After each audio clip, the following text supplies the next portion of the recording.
Was it yourself who did the CPR? There's a few people. Well, you guys absolutely saved this man's life. All right, Dad. Really done. But for now, he's focused on just keeping him alive. Everybody else stand clear, please. OK, everyone clear? Yeah. 3, 2, 1.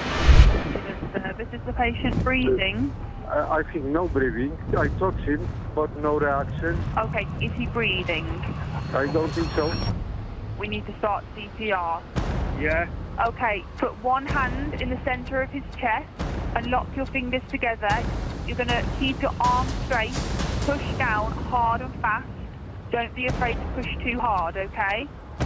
You're going to go push, push, push, push. Yep. Say push out loud every time. Push, push, push, push. 1, 2, 3. 1, 2, 3. Keep pushing. Don't stop until they tell you to. Can you see the ambulance anywhere? Yeah. With cardiac arrests, time is crucial. When the heart stops beating, no blood is pumped around the body, starving vital organs of oxygen. Every minute without CPR, the chances of survival drops by 10%. Oh, yeah, guys, you all right? It's Mitch. Captain found by passerby. Passerby was doing CPR, but he said it didn't look that effective, but he was doing his best he could. The man was found 17 minutes ago, collapsed and in cardiac arrest. A little bit faster, Chief. Keep your elbows straight. That's it. He's had 3 shots, and he's had 1 of them. OK, what we'll do is we'll go on the next rhythm check at 13 minutes past. The ambulance crew found the man's heart in VF, or ventricular fibrillation, which means it's quivering rather than beating. Despite using the defibrillator 3 times and administering adrenaline, it has not regained a normal rhythm. Everybody else stand clear for me. On 1, stand clear. So 3, 2, 1, back on the chest, guys. OK. The man is only in his early 30s. Mitch and the crew are battling to save his life. That looks like VF. Georgia, can you charge the monitor? OK. Everybody else stand clear, please. OK, everyone clear? Yeah. 5, 4, 3, 2, 1. OK. Right. The man has now had 8 shocks from a defibrillator, but his heart has not gone back into a normal rhythm. I'm going to get the Lucas device out. Open up the Lucas device over there for me, please. Despite being very unstable, Mitch makes the decision to move the man to hospital. OK, so mate, do you want to sort of go the other side and feed that under his back for me? To keep blood pumping on the journey, he decides to use a Lucas device. Only carried by the critical care team, it performs automatic chest compressions. We're going to place that underneath him, so I need you to lift his shoulder up for me. Sit him slightly forward. So Georgia, can you support his head? And then we'll put that underneath his armpit. Slight lift. Go on, put it through, Rich. That's it. Go for it. Yeah, push it on. OK, it's about to start. OK. Lucas device fitted, Mitch can now move the man to the ambulance. Right. What we'll do, guys, we're going to lift either side. Watch everybody's toes. Just feed the trolley in. Would you mind grabbing the foot end of the stretcher? Rich and myself, we're lifting the stretcher on 3. 1, 2, 3.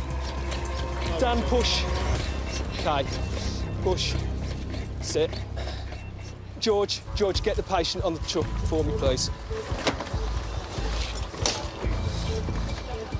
OK, ready? OK, watch your back. OK, that's VF. Charge and shock that, yeah? Everyone clear? Yeah. Shock in. Before they move, Mitch gives the man another shock to try and get his heart back into a normal rhythm. 6-2. 6-2, go ahead, Mitch. Mitch calls the critical care desk, who will update the nearest cardiac unit on the situation. So, male, 30s to 40s. Currently, Lucas, he's had 9 shocks and he's in VF. He was found rather than witnessed. Proceed. Yeah, thank you, Mitch. Nice one, Rich. Just nice and steady. 9 minutes later, Mitch delivers the man to hospital. with the Lucas device still maintaining blood flow round his body. Yeah, you're happy there. Oh, slowly, slow. Yeah, it's right. OK, got it. Oh. Right, cheers. Yeah. His heart was in a disorganised rhythm throughout, and it needs shocking all the time or special drugs, so we brought him here where we can sort of take that a little bit further. And unfortunately, he's quite cold today, and whether that's been a factor to what's happened, we don't know.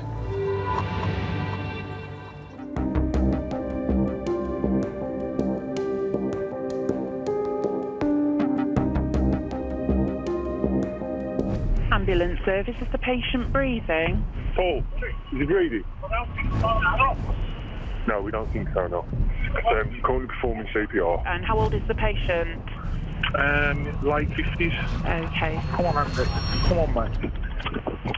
Keep going with those chest compressions, hard and fast, okay? Okay, With them in as quickly as we can. Critical care paramedic Tom Waters and paramedic Ross Layton are immediately dispatched. For every minute that his heart isn't beating, the brain is being deprived of oxygen, causing irreversible damage. The man's work colleagues have been attempting to restart his heart with chest compressions, giving him the best chance of survival.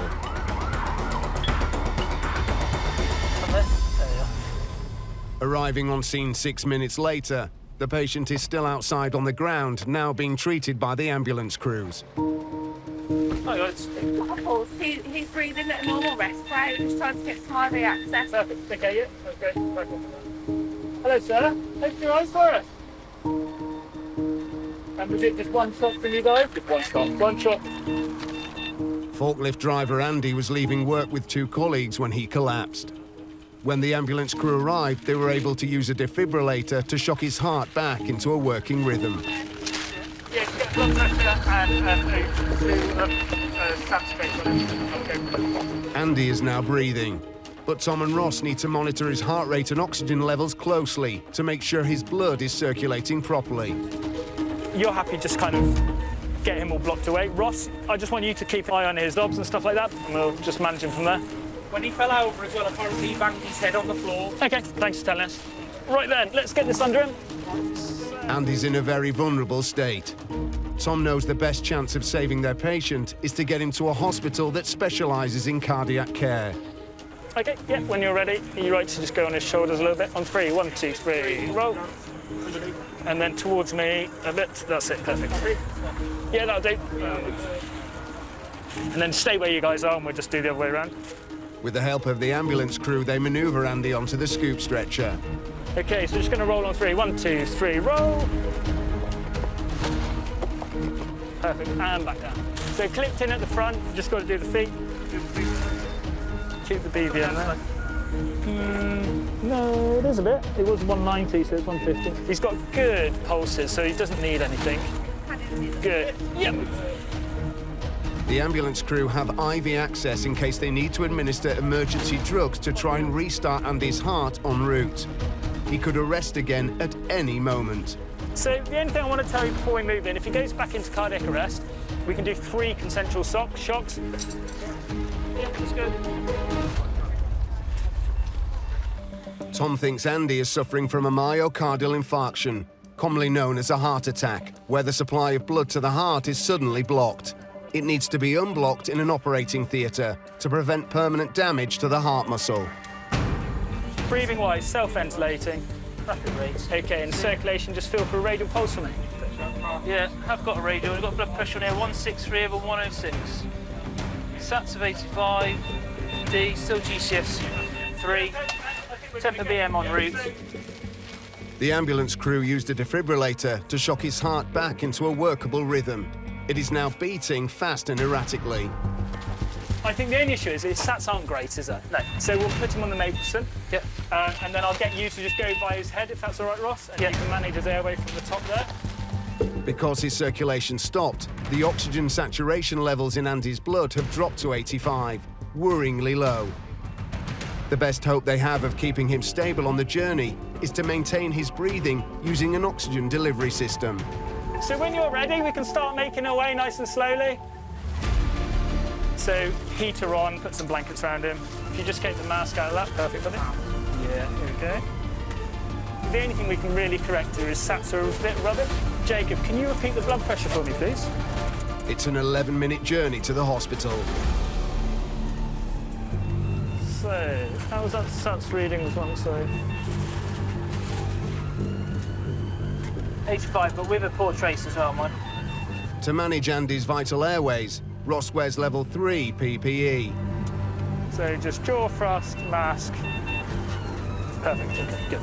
Let's see if we can get a better trace on that SATs probe. So, As oxygen is pumped through the mask. and blood pressure's reading. Got an access. 160. He's relatively flat, so I don't think he's going to need sedating or anything like that at the moment. The main thing just to keep an eye on is just trismus. So if he does lose his airway, then we'll do something about it. But in the meantime, we'll just leave it as is. Even though Andy is barely conscious, there's an acute danger he may become agitated and clench his jaw, which could jeopardise his breathing. Hold my hand for us, give us a squeeze. So SAT's now up to 87, end-tidal at 2.2 but nasal, and his heart rate's gone down to 1, well, it's quite erratic, but it was 120 just then, so. And just have a quick... Breathing quite hard against his bag. Okay, that's fine, don't worry. He's shifting quite well, isn't he? 4 minutes into the journey, Andy starts to show signs of fighting the breathing system. He's biting on down on this, it looked quite... Okay, just get it in. Do you need a bit of midazolam to lighten it up? Yeah. Is his jaw still a bit tight? Yeah. He's starting to get a bit agitated here It's as all right, well. we'll use just the, use your hand, mate, if that's all right. Yeah, he's probably fighting it. Okay. Midazolam is a sedative that will make managing Andy's airway easier. Tom administers a small dose through the cannula. 93 SATs. Rate of 126, so it's come down a bit. We're here now. 95 SATs, that's good. Arriving at hospital, Andy's oxygen levels are finally showing signs of improvement. So Ross, are you happy at the minute, or are you just... Happier. Good, okay. So oxygen levels, airway-wise, we're working on it. Breathing, we've got SATs at 94% now. Got a heart rate of 120, so it's come down nicely, and he's got good radial pulse. He's had 5 of the midazolam. He's got O2. That's running, okay. So we're all happy. Happy to go? Stand by. Just move out slowly. Oh. Andy is handed over to the specialist cardiac team. His chances of survival greatly increased by the quick-thinking actions of his colleagues.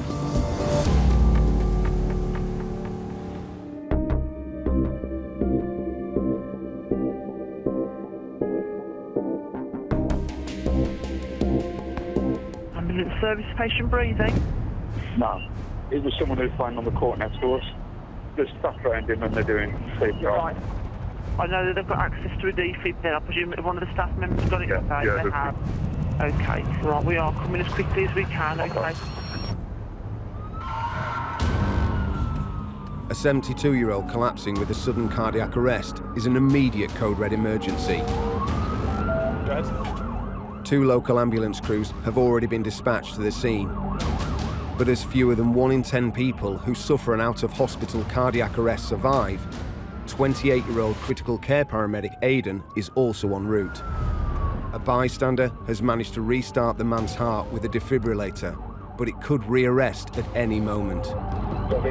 I'll go Lucas in hand. The Lucas chest compression system allows Aidan to continue resuscitation mechanically even while on the move. It's a vital bit of life-saving kit for the critical care team. Looks like it's in a squashed court on the top floor.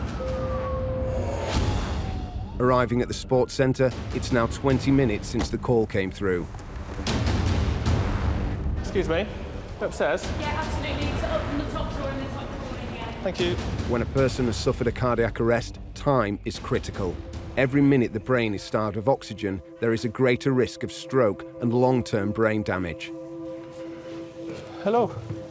How are you doing, everyone? All right? How are you doing? Hello, how are you doing? 4 paramedics are already treating 72-year-old John. Went to hit the squash ball, collapsed, fell flat on his face. The gentleman over there gave him mouth-to-mouth chest compression. Yeah. He started breathing again.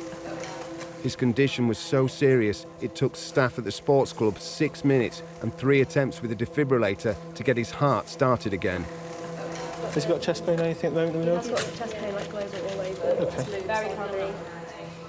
The paramedics have put John on an oxygen mask and hooked him up to an electrocardiogram to give an accurate reading of how well his heart is functioning after the cardiac arrest. We'll just sit him onto his bum, stand up on his feet, stretch him behind him. Onto your back, John. Taking charge of the scene, Aidan needs to get John off the floor, onto a stretcher and into hospital. Alright, what's happening? Where's that pain? If he has a second cardiac arrest, it's his best chance of survival. When you guys got here, he was GCS 50, a bit agitated, but he was conscious and stuff. No, he was very combative, he couldn't talk. Okay, let's just shave all this off for a second where we can, and then get the pads on. It's obviously a high chance of rearresting now. Although John is conscious, his brain was deprived of oxygen for 6 minutes. It's left him confused. John, where's that hurting, mate? In your chest? Okay. Does it feel like you've hurt something as you've fallen? I don't know. You don't know? Okay. He fell first. John, are you listening? So, I know that's really painful. We've got to get you up off the floor in order to get you into the ambulance and off to hospital. So bear with us. Let us help you. Just wait a second. These chest pains are a sign of restricted blood flow to the heart. It's a clear warning that he is in danger of suffering another cardiac arrest. Match me right. First of all, John, just sit up for us. Not stand, just sit for a second. All right, just wait there. After three, then, John. 1, 2, 3, push. Let's have a seat on there. Sit down, John. Right, relax your head down to the right. Down to the right. We'll swing your legs up. 1, 2, 3. There we go. Just square yourself up into the middle for us, John. Okay. Having got John onto the stretcher, Aidan is able to manage his airway and restart chest compressions if necessary. So he's not had any medication or anything yet? No. Look, I'm just going to give you a bit of a spray in your mouth. Might make you feel a little bit lightheaded, a little bit dizzy. If it does, just let us know. OK? The tongue up for me. Lovely. And pop this in your mouth and just chew that around for me. Aidan gives John a nitroglycerine spray to expand his blood vessels and an aspirin pill to thin the blood to increase the flow around his heart. Now he's ready to start the journey to hospital. Was it yourself who did the CPR? There's a few people. Well, you guys absolutely saved this man's life, so you should go home very happy. Well done. Thank you very much.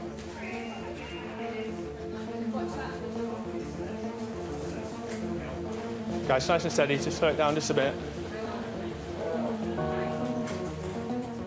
Leaving his vehicle at the gym, Aidan will travel with John in the ambulance in case he has another cardiac arrest en route. Right, it's going to be a bit bumpy, OK? He won't leave his side until he's safely delivered to hospital. Nice and steady there. Let's come off the oxygen just for a minute, guys. We'll just come off the oxygen. Sorry, mate. Relax. If someone's got some morphine on this truck, someone can draw some morphine up if that's okay. And then we'll work on just getting a posterior ECG, see whether we can get him straight to PCI. John was without oxygen for 6 minutes before gym staff restarted his heart, which left him confused. But 27 minutes later, he is starting to become more lucid. John, so I think something's happened to your heart. Okay, so we're going to be taking you to hospital shortly. Okay, you've had a collapse whilst playing squash. Yeah. We'll take good care of you. All right. Okay. Have you ever had a heart attack or anything like that before? I had a murmur once. A murmur. Okay, you never had surgery on your heart? No. No, okay. It's now 33 minutes since John collapsed. Right, John, we're just taking a little scan of your heart. Okay. We need you to stay really still for a second. Okay, nice and still for us. Aidan needs to run a second ECG to try and find the cause of John's cardiac arrest. Just 2 seconds. Is that a good trace? It's all right? Yeah. Yeah. So, guys, we'll head off in just a second. If it's OK, just have someone can drive my vehicle. I can do with somebody else in the back, though, just in case he has another arrest. Yeah, just nice and steady, bud. That'd be great. And there's just going to be a little scratch on your hand, OK? En route to hospital, John is given 2.5 milligrams of morphine a fast-acting painkiller to help make his journey more bearable. So, John, we're going to New Cross Hospital at the moment. Obviously, we think there might be something a little bit wrong with your heart at the moment, okay, which has caused you to have this collapse. Okay, so when we get to the hospital, there's going to be quite a few people there who are going to want to speak to you and ask you some questions, okay? We'll take good care of you, okay? You say you were winning the game of squash. Are you sure? Do you normally win against this chap? It looked like an elderly gentleman. So he ain't playing with you again? No, I've been playing 40 years? Yeah. Crikey. You should be all right by now then. I'm struggling to remember what that is. You've had a period where you've lost consciousness. Yeah. So that would be expected. Right. Yeah.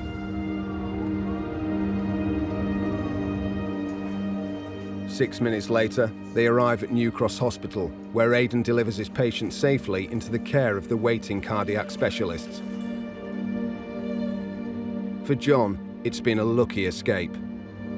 Obviously had a cardiac arrest, a really serious situation. We're probably in the best situation that we could be now, considering he's had this cardiac arrest.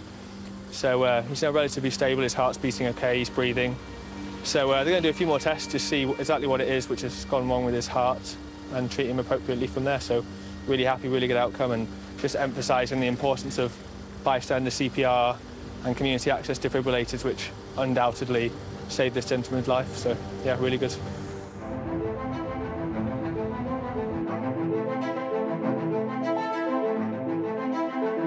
Ambulance service, is the patient breathing? Yes. Is the patient conscious? Yes. Ma'am, what's the problem? He's really struggling to breathe. He's just literally come on really fast. He's absolutely blue here. Okay. All right, okay. Is he still breathing? Only just. He's gone all stiff on me now. Is he taking regular breaths at the moment? No. Dropping at the mouth. Is he having a seizure? I think he's having a seizure. Okay. Let him go with it. Come on, Dad. Okay, they're coming now, darling.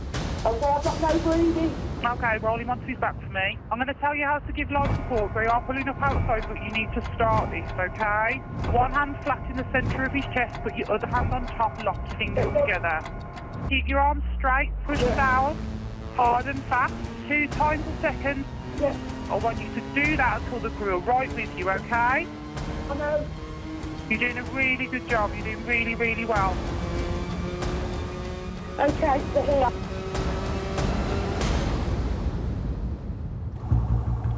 An out-of-hospital cardiac arrest is always a code-red emergency. Without swift action, the man, 79-year-old David, could die in minutes. The local ambulance crew has called for immediate critical care backup. This is a crew request for assistance for an elderly man. I think the call initially came through as fitting, but is, I believe, now cardiac arrest. And I think they're struggling with some airway management options, which is one of the skills and health skills that we carry. Thanks to his daughter's prompt action and the crew's response, David's heart is beating again, but without enough oxygen, his life is hanging by a thread. Jack carries drugs and resuscitation equipment that could save his life, but he's still 5 minutes away from the address and may not get there in time. Downtime has been, I think, fairly considerable now. I think call time was 2:20 and we're now approaching 2:40, so we've had 20 minutes of potential cardiac arrest, so it might be that by the time I get there, actually we're past the point of making a meaningful difference for this gentleman and we go no further. 62. Hello mate, how you doing? Jack arrives at the address and is immediately briefed by the paramedic team so he can lead the treatment. We have 74-year-old David. Hello David. 79-year-old. Yeah. Collapsed, daughter says his breathing went funny. Yeah. She started CPR. Initially querying if there was a carotid when we got here. Yeah. There was a gonal breathing. Yeah. He arrested at 14:19. Okay. And we got a ROSC at 14:35. Nice one. Daughter Caroline, who was with him when he collapsed, has been joined by other concerned family members. Awesome job. The paramedics have inserted a tube into David's throat, and he is now breathing with the help of a ventilator. I'm just going to get some midazolam, and then at that point we'll put him onto my ventilator because it's just a bit better for him, if that's okay. Jack needs to get David to hospital for urgent tests to find out the cause of his cardiac arrest. All right, Dad. Nearly done. But for now, he's focused on just keeping him alive. David's doing really, really well. So he's had a cardiac arrest. He's had a cardiac arrest that's been prolonged for quite a period of time. Because of that, his brain's been starved of oxygen, even with good CPR. So it's likely that if he starts to try and come around too much, he's going to be very agitated and quite difficult to look after. As a highly trained paramedic, Jack is authorised to use specialised drugs normally only used by doctors in intensive care in hospital. So what I'm going to try and do, I'm going to give him some sedation and potentially paralysis as well, just so that we can look after all of his breathing, all of his awareness. With David barely conscious, Jack must decide whether to put him into an induced coma to protect the vital supply of oxygen to his brain and organs. OK, so he's had 3 milligrams of midazolam. He's had that now at 14:48. If he has another cardiac arrest while he is under full sedation, it will be much more difficult to resuscitate him and he may die. Yeah, so eyes are open, but he's not really responding to you. He's localising, so that's a 5. Yeah. Ben, can I have a conference call, please, with senior cover to discuss some rock? Rocuronium bromide is a fast-acting muscle relaxant normally used in operating theatres before major surgery. Hi, Neil, you OK? Good. Thanks, mate. So I've got a 79-year-old gentleman who's had a witnessed cardiac arrest at home. Jack wants to consult with the senior doctor on call before he decides whether to go ahead and use it. Giving him a small amount of midaz, so 3 milligrams, just to try and flatten him out a little bit. So the call is to discuss potentially to add rock over the top of that to facilitate kind of a safe extrication and get him off to hospital. Let's try the SIMV first, no problem. Yep, sounds good to me. Thank you so much, Neil. Have a good day. Take care. Bye-bye. For now, Jack will keep David on the ventilator at his current level of sedation. Have you got a full cylinder there, guys, or a nearly full cylinder? We've got a spare one on the other side. Perfect. So if we pop that on the where yours is, yeah. So what this will do is it will support the breaths he makes, and it will add a couple in over the top. I'm happy if you want to just break the scoop and we'll start sliding it underneath and get him packaged, but we'll obviously just keep it nice and steady, keep a close eye on him. Looks like he's fighting a little bit, isn't he?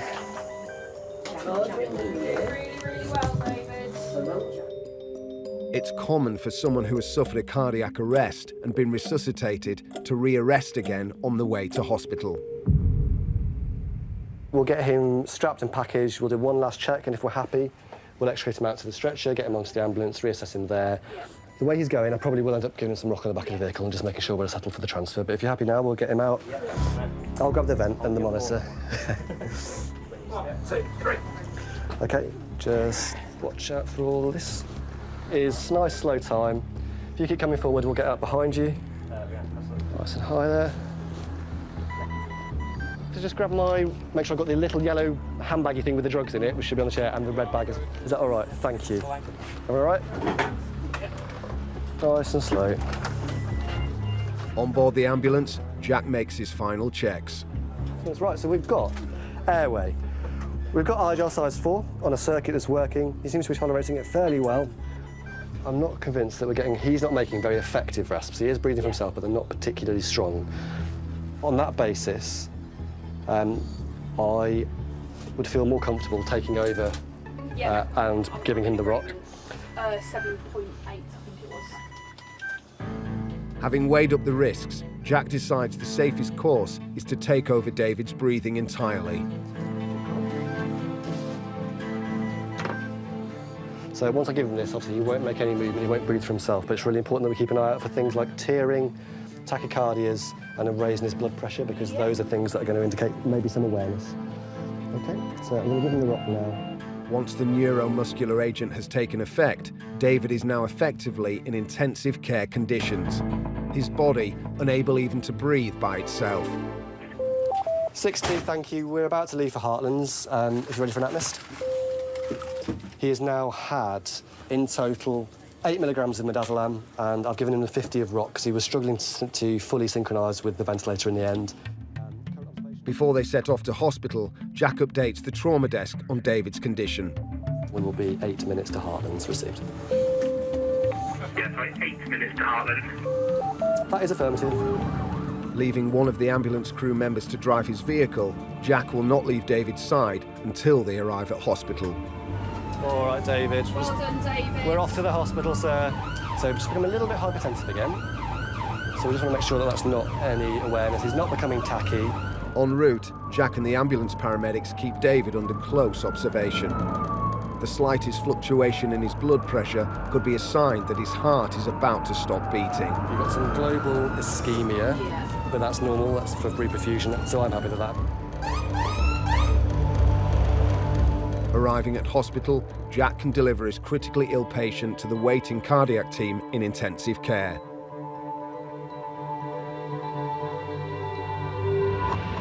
Skills that we provided there were the sedation, the advanced ventilation, the paralysis, the management of that post-ROS patient who's potentially very unstable, although he did quite well, and make sure that he was handed over effectively ready for ITU. So we had an airway in place.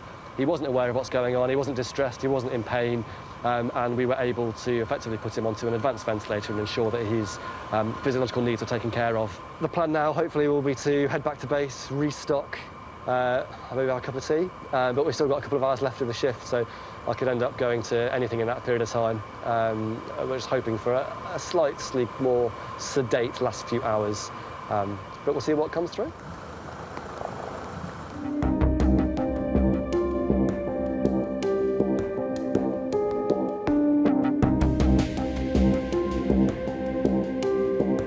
Ambulance service, is the patient breathing? No, he's fallen. It's a very elderly neighbour. He's face down in the garden pool. He's 84. Did you say they're not breathing? I don't think so. Are there any other neighbours you'd be able to go to get help? No. One's recently died and the other two are disabled. I say I can't pull him out. He's face down in this fishbowl that they've got. Right, OK. What's his name? Ron. Ronald's wife is how old? 103. OK, bless her. Well, we've got some ambulance help arranged, OK? We'll be there as soon as we can. When a patient isn't breathing, it's automatically a Category 1 emergency. Critical care paramedics Tom Waters and Faye Pollock are immediately dispatched. It usually takes less than 10 minutes underwater to die from drowning. By the time Tom and Faye arrive, the paramedics have managed to get Ron out of his pond. Got a head injury to the left side of his head. But no one's sure how long he was submerged. So we've got a temperature and a BM. Temperature we do, it's low, BM is 6.3. Now in level 3 PPE, Tom and Faye can lead the efforts to resuscitate him. Check, let's put carotid pulse, femoral pulse, anything? No, not on mine. Nothing, let's get back on his chest then, thank you. He's not breathing and his heart has stopped. Do you mind if we swap? Ron's wife says he went to feed his fish and she found him 15 minutes later. And then what's your name, sorry? Amy. I'm Tom, and that's Faye. So I can't feel any pulse. So if we could just give some more fluid, and yeah, if you want to carry on with some CPR. Tom and Faye need to get oxygen back into Ron's vital organs. They're using chest compressions to pump the blood. Is it all right if you could get some fluids up and just start pushing that through? While administering fluids intravenously to increase his blood pressure. You got another bag of fluid? Another one. Another one, yeah. Thank you. Okay, so just the BG, please. They must also intubate him by inserting a tube down his throat to clear his airway so they can mechanically control his breathing. He's just got quite a long anterior, so you just need to probably put something... Got something under his head? Yeah, you just need something under his throat. Okay, so... Oh, that'll do. Thank you, and then just give us a couple of squeezes on that. Okay, let's try again. Okay, cuff up. Okay, so Faye, I'm just going to talk out loud. We've got it at 23 at the teeth, yeah. We've got misting of the tube, and we've got an end tidal of 8.6 at the moment. Let's just take a screenshot of that with your other hand, Tom. The monitor shows the CPR's working and oxygen's returning to Ron's blood. And when's our next pulse check? Is it about now? You're about now. 20 seconds, okay. But Tom and Faye still need to get his heart to restart. check. Let's go for femoral. Nothing. Although he doesn't yet have a pulse, a strong end tidal reading shows Ron's lungs are successfully absorbing air and oxygen is returning to his body. You're doing some CPR and we'll get to rotate someone shortly. We'll put the Lucas on in a second. Yeah, so I think our next plan, if everyone's happy, is we'll attack the Lucas. Okay, so we'll just get you to stop CPR for a second. The Lucas machine is a device which can mechanically apply chest compressions. Move him across. What's the matter, Faye? That's better. Okay. That's better. That's better. Thank you. Like manual CPR, it keeps blood flowing around the body until the heart can restart. Marvellous. OK. Let's try and get another cannula in as well, if you wouldn't mind, and then we can get into this. But we get some warm drugs in him, if you can pop it in that one. I've got a temperature probe. We're going to use our monitor to get an actual accurate reading of his temperature as well. As Ron's body temperature is very low.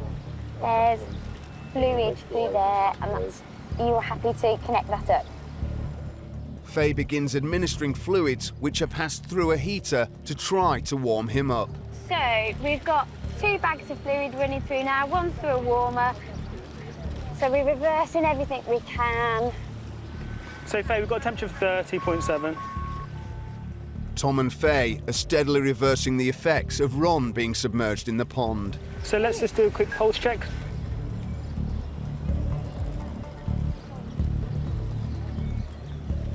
So I think I just saw something in his abdomen. It's feeling quite warm. I think I've got a femoral here. I haven't got a carotid. You know? No. It's really weak. OK, so I've lost that now, so we'll start again. Although Tom felt a weak femoral pulse in Ron's groin, that's now gone. We've definitely got a pulse-producing rhythm, a good rate of about 100 PA.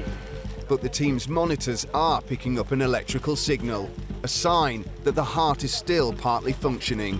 So my thoughts are we look to probably convey him. We need another adrenaline. OK. And then we'll get a scoop. We'll go from there, I think. Tom and Faye are hopeful that Ron can be resuscitated.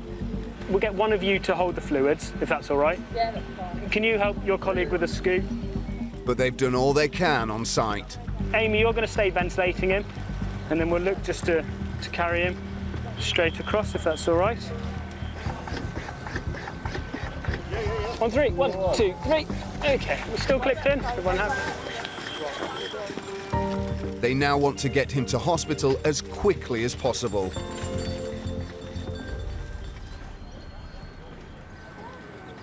OK, so we're going to go to the QE. We're going to leave in the next minute if everyone's ready. 6-2, you ready for some details, over? Yeah, mate, send it. Tom updates the control room. This gentleman, he's 84, he's an unwitnessed drowning into a fish pond. He's been in cardiac arrest throughout, which is now coming up to about 50 minutes. Has been in between a VF and a PEA rhythm, rate between 70 and 100. He's had a consistent end tidal of 3 to 5. He's currently got a core temperature of 30 degrees with a normal BM. Considering these factors, we're conveying to QE with an ETA of 8 minutes, 8 minutes.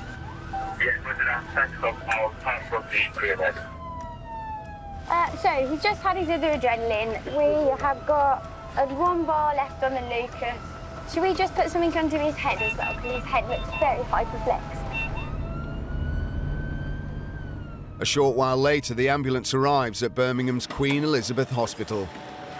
So Dan, are you right to grab the monitor? I'll grab the monitor, that's all right. Here, a specialist cardiac team will continue efforts to resuscitate Ron.